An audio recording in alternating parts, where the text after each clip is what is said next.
যশোরের শার্শায় পাল্টাপাল্টি সমাবেশকে কেন্দ্র করে বিএনপির দুই গ্রুপের মধ্যে ধাওয়া পাল্টা দেওয়া সহ বোমা হামলার ঘটনা ঘটেছে। এই ঘটনায় এখন পর্যন্ত উভয় পক্ষের ৯ থেকে ১০ জন আহত হওয়ার খবর পাওয়া গেছে। মঙ্গলবার বিকেলে উপজেলার নিজামপুর ইউনিয়নের গোড়াপাড়ায় এই ঘটনা ঘটেছে। শার্শা উপজেলা বিএনপির সাবেক কেন্দ্রীয় দপ্তর সম্পাদক মফিকুল হাসান তৃপ্তি গ্রুপ কর্তৃক শার্শা থানাধীন ১ নং হিডি, ২ নং লক্ষণপুর, ১১ নং নিজামপুর ইউনিয়নের সমন্বয়ে গুড়াপাড়া সরকারি প্রাথমিক বিদ্যালয় মাঠে সমাবেশের আহ্বান করেন এবং সমাবেশের মঞ্চ তৈরি করেন।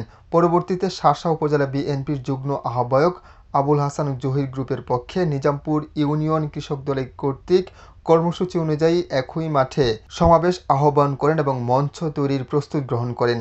এমন অবস্থায় উভয় পক্ষে ধাওয়া পাল্টা দেওয়া শুরু হয় এবং আল মামুন বাবুল এলোপাতাড়ি মারধরের শিকার হয়। পরবর্তীতেও উভয় পক্ষের ককটেল বিস্ফোরণ ঘটে এবং ৯ থেকে ১০ জন নেতাকর্মী আহত হয়। এদিকে সহকারী পুলিশ সুপার নিশাত আল নাহিয়ান ঘটনার সত্যতা নিশ্চিত করে জানান, ঘটনা ঘটার সাথে সাথে পুলিশ গিয়ে পরিস্থিতি নিয়ন্ত্রণ করেন। এম আমিরুল ইসলাম, আমার বার্তা, যশোর।